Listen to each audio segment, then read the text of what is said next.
자, EBS 지문 분석 강의, 자, 수특 11강의 1번 지문이었고요. 이제 이야기 형태의 글이다 보니까 어떤 이제 순서적인 부분, 그리고 뭐 의미하는 문제로도 응용 출제가 될 부분이 좀 보이고요. 뒷부분에서 좀 어려운 문장이 있습니다. 자, 출발 한번 해볼게요. 이제 포스라는 분이요. was a successful businessman. 자, 성공적인 사업가였습니다. 뭐, 이분은 간단한 소개고요. He asked me. 근데 그가 내게 요청하기를 하면서 이제 이게 원문에서는 이제 지칭 추론 문제인데 뭐 이렇게 응용할 수도 있죠. 학교 선생님들이 예를 들어서 밑줄 본문에 원래 실제 이제 여러분 교재에서 밑줄이 안 쳐졌던 he나 me를 가지고 뭐 이게 누구냐 이렇게 물어볼 수도 있으니까 꼼꼼하게 따지면 오세요. 그러니까 여기서 he는 이제 포스인 거죠. 포스 씨가 ask me 내게 요청을 했는데 자 ask 목적어 to 부정사하게 되면 목적어에게 to 해달라고 요청하다죠. To talk his son Brent. 자신의 아들 브랜트에게 좀 말 좀 해달라라고 요청을 했습니다. 자, 무슨 말인지 봅시다. 브랜트는요, was about to, 이제 우리 be about to 하게 되면 막 뭐뭐 하려다 이런 거고요.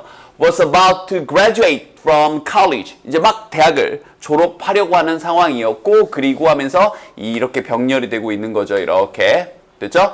was obsessed with the idea. 자, 그 생각에 be obsessed with 딱 사로잡혀 있었습니다. 근데 그 생각이 어떤 생각이냐? 뭐 굳이 얘기하면 동격이 되신데요. 자, 어떤 생각이냐면 여기 he도 이제 브랜트죠. 브랜트는 자기가 had the potential, 잠재력을 가지고 있다. 근데 뭐 할 잠재력이냐? To be a professional golfer. 내가 프로 골퍼가 될 수 있겠다. 이 고등학교 졸업도 아니고 대학을 졸업하는 이 와중에. 나이 40좀 먹었는데 나 프로가 될 거야 이렇게 잠재력이 있다라는 그 생각에 사로잡혀 있었습니다. 자, 포스 씨는요 asked me 내게 이제 요청을 했는데요. 동일한 구조죠. To meet with Brent. 브랜트를 좀 만나달라고 좀 요청을 했고 컴마 찍고 ing는 그러면서 뭐뭐하다. 근데 여기 obviously 분명히 그러면서 hoping 희망을 한 거죠. 자, 뭐라고 말했냐면 I would steer him. 여기 힘도 이제 브랜트죠. 브랜트를 steer 좀 이렇게 조정해달라고. 그러니까 이 steer라는 단어가 직역하면 이제 조정하다. 그러니까 좀 권유하다, 설득하다 이런 거고요. 참고적으로 우리가 핸들이라고 부르는 운전대 있죠. 운전대는 우리만 핸들은 콩글리시, 스티어링 휠이라고 표현하는 게 정확한 영어식 표현입니다. 조정하는 동그란 장치니까 스티어링 휠 이렇게요. 자, 그래서 자, 그를 좀 설득 좀 해달라고, 조정 좀 해달라고요. Toward 어딜 향해서 giving up his dream. 그의 꿈을 포기하는 쪽으로. 근데 그 꿈이 뭐냐면 즉 이때 오브도 뭐의 번역해도 되는데 굳이 얘기하면 동격의 오브예요. 자, 그 꿈이 뭐냐면 being a professional golfer. 그렇죠. 프로 골프 선수가 되겠다. 이때 비동사는 되는 겁니다.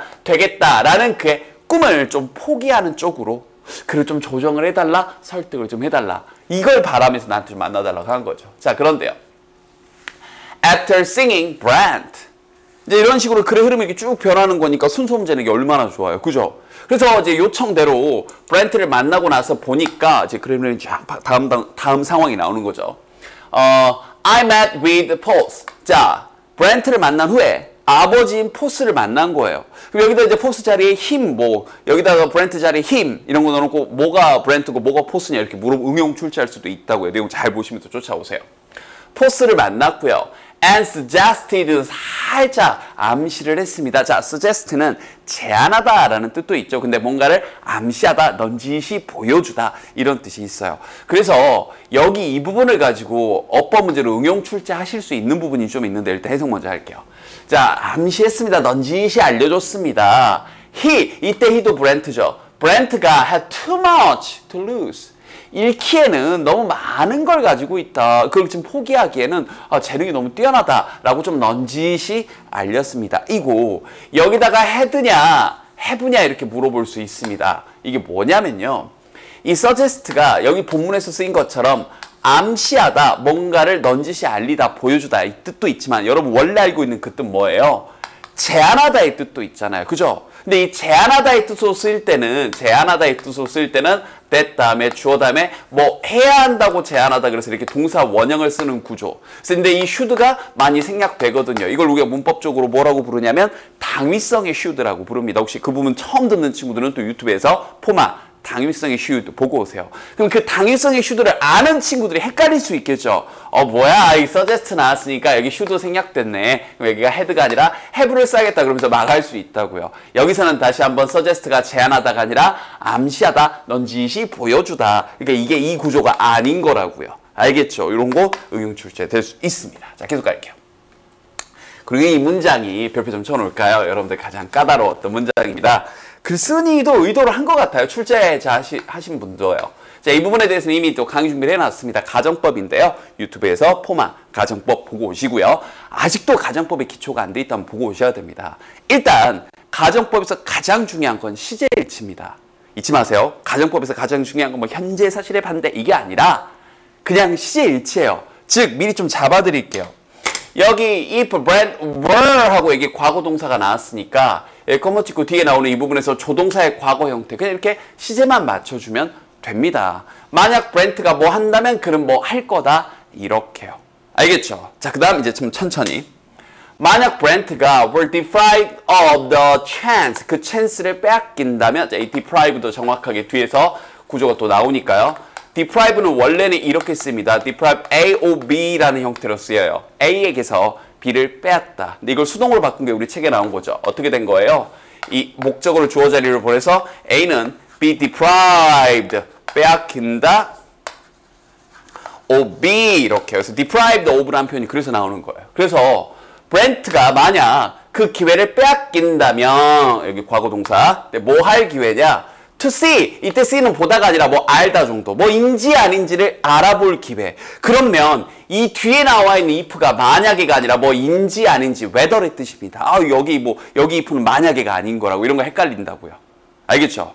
뭐인지 아닌지를 알아볼 기회를 빼앗긴다면 뭐인지 아닌지 had the right stop. 그가 좀 제대로 된 자질 능력을 가지고 있는지. 근데 또 뭐 할 능력이냐? 뭐 할 어떤 자질이냐?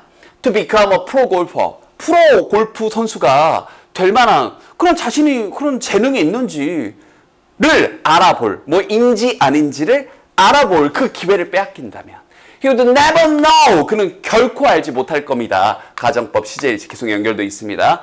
이때 if도 뭐인지 아닌지인 거예요. 뭐인지 아닌지를 알지 못할 거냐면 he could have been successful 그가 성공적이 될 수 있는지 아닌지를 내가 성공할 수 있었는지 아닌지를 알 수가 없게 되겠죠. 이해됐나요? 그래서 여기 가정법 문장이 걸려있고 그 와중에 뭐인지 아닌지라는 if까지 걸려있으니까 여러분들 더 헷갈렸던 거죠. 별표 잘 쳐놓고요. 자, 이렇게 설득을 한 거예요. 그럼 문제는 거기서 끝나지 않죠. 그가, 브렌트가 then, 그리고 나면 hate his father. 그렇죠. 아버지를 증오하게 되겠죠. hate, 싫어하게 되겠죠. for the rest of his life. 그 나머지 삶 동안 이때 the rest, 알아두세요. rest는 휴식이라는 뜻이 있지만 the rest 그러면 나머지입니다. 뭐에 대해서 아버지를 이제 싫어하게 되냐면 이때 뭐 한 것에 대해서 deprive, 우리 앞에서 했던 거 deprive A, O, B 그에게서 즉 브렌트에게서 이러한 기회 그럼 여기서 말하는 이러한 기회는 뭐예요? 자기 자신이 프로가 될 만한 자질이 있는지 재능이 있는지 능력이 있는지 아닌지를 판단해보고 알아볼 만한 이 기회를 그에게서 빼앗아 버린 것에 대해서 평생 동안 아버지를 싫어하게 될 것이다 이렇게 설득을 한 거죠. 그래서 what was worse 뭐가 더 최악일까 이거예요. 즉 그 가능성인데 자 이렇게 병렬되는 겁니다. 내용적으로 자 risking some money 1번 근데 리스크는 그냥 여기서 리스크는 위험이 아니라 뭐뭐에 대한 어떤 위협을 무릅쓰는 것 즉 some money 어떤 돈에 대한 근데 뭐에 대해서 by supporting his son 그의 아들을 supporting 좀 후원해주고 뭐 골프하려면 돈 많이 드니까 후원하는 것에 의해서 지지하는 것에 의해서 이 돈 좀 드는 걸 이 위험을 무릅쓰는 것 거기에 대한 위험을 감수하는 것 또는 두 번째 running the risk run the risk라는 표현도 위험을 무릅쓰다 같은 표현이에요. 그냥 risk라고만 해도 되고 running the risk라고도 해도 돼요. 같은 말이에요. 또 뭐에 대한 위험을 무릅쓰는 거냐면 바로 his son's lifelong annuity 이것도 밑에 별표 치고 나왔네요. 평생 동안 이 아들의 미움 증오라는 그러한 이 위험을 무릅쓸 것인가 즉 여기서 의미하는 게 뭐예요? 이건 아이가 골프를 하도록 후원을 해줬을 때 어떤 기회비용이 뭔 거예요? 돈을 잃게 될 수도 있는 그런 위험성. 근데 다시 돈 많이 들게 하지 마! 하게 되면 이제 또 어떤 가능성이 생기는 거예요? 평생 아이의 적이 되어서 아빠가 그죠? 증오의 대상이 되어서 이제 아들에게 이제 뭔가 평생 동안 이제 불신의 벽을 쌓게 되는 그런 어떤 가능성. 뭐가 더 최악인가? 그러면서 마지막 문장. To his great credit. 이제 이 부분을 가지고 이제 원래는 지식 문제로 나왔었죠. 여기서 히스는 이제 force 아버지죠. 아버지가 칭찬받을 만하게도 일단은 체크 좀 해놓고요. force는요. did the about face. 자, 이건 또 밑에 별표 치고 나왔는데 이게 왜 갑자기 확 돌아섰다라는 뜻이 되냐면 이거 사실 뒤로 돌아 about face 이렇게 많이 얘기하는 표현인데요. 이 about이라는 표현이요. 여러분들 몸소에 관하여 이렇게만 알고 있잖아요. 근데 about을 이미지로 나타내면 이런 느낌이에요. 딴딴딴딴딴딴 이런 느낌이어서 경우에 따라서는 around의 느낌으로도 쓰여요. 이렇게 한 바퀴 뺑글 돌아서는 것을 우리가 turn around라고도 하지만 경우에 따라서는 turn about이라고도 합니다. about이란 표현 자체에 관하여 뿐만 아니라 이렇게 한 바퀴 빙글 도는 느낌이 있어요. 왜냐면 about이 한번 뭐 이렇게 뚝 뭉뚱그려서 이게 둘레에 대해서 뭔가에 대해서 아는 이런 느낌이니까요. 그래서 about face 하게 되면 얼굴을 확 돌리는 걸 얘기하는 겁니다. 그래서 확 돌아서는 것. 알겠죠? 근데 뭐 불표 치고 나왔네요. 자, 자신의 방향을 확 바꿔서 의견을 바꿨다는 얘기죠. 그리고 made what I think. 내 생각에는, 내가 생각하기에는 what was the right choice. 올바른 선택을 했습니다. 그럼 여기서 말하는 올바른, 내 생각에는 올바른 선택이 뭐겠어요? 글의 흐름상. 이런 밑줄 의미로 물어볼 수도 있겠죠. 즉, 아들의, 그렇죠. 골프를 후원해 준 것을 문맥상 의미할 수 있겠네요. 맞죠? 자, 근데 여기서도 정리를 할 게 있겠습니다. 자, 하나씩 볼게요. 첫 번째는 이 credit이라는 단어인데, 우리 솔직히 제자님들도 credit 그럼 뭐가 떠올라요? 신용, 크레딧 카드 하는 것처럼 맞습니다. 그런데 이게 신용이라는 뜻도 있고요. 우리가 알고 있는 그 뜻. 두 번째, 영화가 끝나고 나면 엔딩 뭐가 이렇게 올라가죠? 크레딧 이렇게 올라가잖아요. 그죠? 근데 신용이 아니죠. 이 크레딧이 무슨 뜻이 있냐면 업적, 공로. 그래서 그 업적이나 공로를 칭찬하는 것. 이런 뜻까지 있습니다. 알겠죠? 그래서 엔딩 크레딧 하게 되면 이 영화에 업적과 공로가 있는 사람들이 쫙 이렇게 올라가는 거예요. 맞나요? 그래서 여기서는 그 업적이나 공로, 그래서 거기에 대해서 한 발 더 나가서 칭찬이라는 뜻까지. 경우에 따라서는 우리 제자님들 크레딧은 학점이라는 뜻도 됩니다. 이거 문맥에 따라서 다 활용될 수 있으니까 알아두세요. 그럼 여기서 다시 to once 감정 명사 이렇게 해가지고 그걸 칭찬하게도 이런 뜻이에요. 칭찬할 만하게도 포스는 방향을 확 바꿔서 그 다음 내가 생각하기에 자 이것도 한번 했던 건데 앞에서 바로 이 구조죠. 이건 좀 지울게요. 이 구조죠. 뭐냐면 관계대명사 다음에 분명히 이 뒤에는 주어 또는 목적어가 빠진 채로 문장이 이어져야 되는데 중간에 삽입절로 기억나나요? 주어가 사고하기에 주어가 말하기에가 삽입절로 껴들어갈 수 있다 그랬죠. I think가 그겁니다. 내가 생각하기에 이게 중간에 껴들어간 거예요. 그 다음 이제 what의 조건. what 조건 뭐예요? 앞에 명사 없고 뒤에 이어지는 문장에서 주어 또는 목적어 빠져 있는 거. 이 주어 빠져 있잖아요. 그래서 내 생각에는 이건 중간에 낀 거고 what was the right choice. 올바른 선택이었던 것. 이게 밑줄을 의미하는 거 아까 얘기했던 것처럼 골프를 후원하는 것. 그죠? 그것을 선택을 했습니다. 이렇게 해서 병렬은 이렇게 병렬되고 있죠. did about face 방향 확 바꿔서 and made what I think was the right choice. 올바른 선택을 했습니다. 이렇게요. 됐죠? 그래서 순서 문제 내기도 좋고 밑줄 의미 내기도 좋고 서술형적으로 문장 구조 복잡한 거 한 두 문장 짚어드렸으니까 복습 열심히 하시고요. 됐죠?